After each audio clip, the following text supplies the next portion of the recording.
boy, do the John. Thank you so much for watching this video. Much appreciated. If you like the content, please hit the sub button if you haven't already. Hit the notification bell to let you know when I post another video for you guys. Hit that like button. And if you want, leave a comment and say hi. And if you like video game content, I stream Monday to Friday, 9 p.m. Central Time on glimish.tv/DoTheJohn. Link is down below. Now let's get into this video, shall we?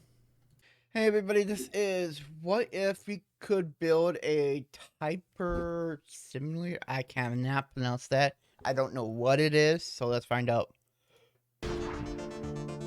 Are you ready for the trip of a lifetime? Because this not-so-little machine is about to take you on one. A trip back in time. What would you need for this time travel to happen? How would it mess with your body? And what do black holes have to do with all this? This is What If, and here's what would happen if you built a Tipler time machine. Theoretically, building a time-traveling device is possible, or almost possible. All you'd need to do is to assemble an enormous cylinder and get yourself a spaceship. Then you'd need to figure out how to make the cylinder spin at a few billion rotations per minute. And remember when I said it was enormous? Well, for this cylinder to work, its length would need to be infinite. Before I get into the explanation of how this time machine works, let me give you a bit of a backstory. In 1915, Albert Einstein came up with his theory of general relativity. He claimed that our universe can be described by 4 dimensions. The first 3 would be the dimensions of space, and the 4th would be time. Together, they're space-time. Gravity can bend space-time, like a bowling ball would bend a rubber sheet. The bending of space-time makes time slow down. The passage of time also changes depending on how fast you move.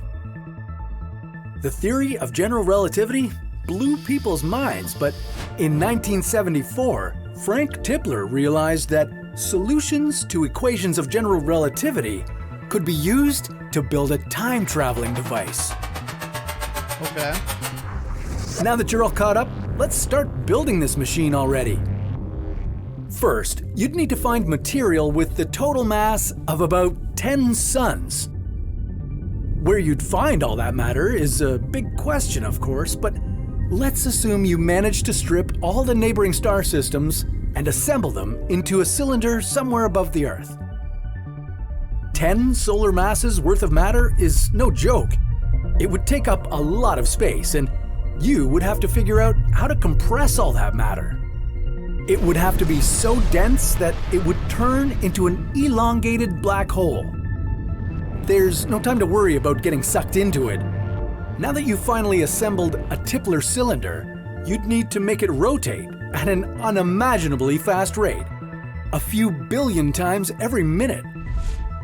Theoretically, instead of condensing a whole lot of matter into a black hole and then having to deal with the cylinder rotation, you could just find a few neutron stars.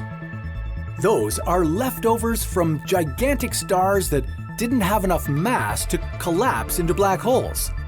And they rotate pretty fast. You could line a few of them up and synchronize their rotation. But even if you chose the fastest ones, their rotation wouldn't come close to a few billion times per minute.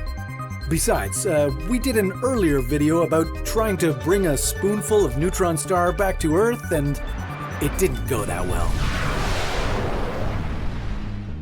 Anyway, regardless of how you achieve this effect, the massive gravitational pull of the cylinder, combined with the fast rotation, would create a frame-dragging effect. Oh, In other words, God, the cylinder would drag space-time along with it.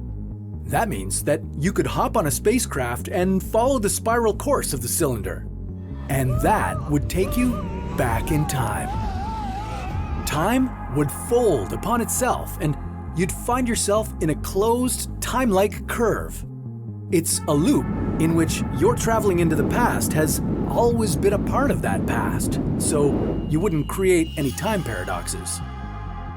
If you change the direction of your travel, you'd go back to the future, or rather, back to the time you started your journey from. The Tipler cylinder's specialty is travel into the past, not the future. But hey, you could hang out with your favorite people from the past. Go see a real-life Jurassic World. You could even go back to the time when the Earth didn't have any life at all. But of course, there is a drawback. All that would only be possible if the Tipler cylinder had an infinite length. It would have to go on forever. But that's just impossible. You can't build something that has no end at all. If you tried to make a finite cylinder, then you'd have to deal with some exotic matter and its negative energy. But we haven't discovered it yet, and it doesn't look like we'll be getting our hands on this kind of matter anytime soon. I haven't even mentioned the effects of the black hole on your body.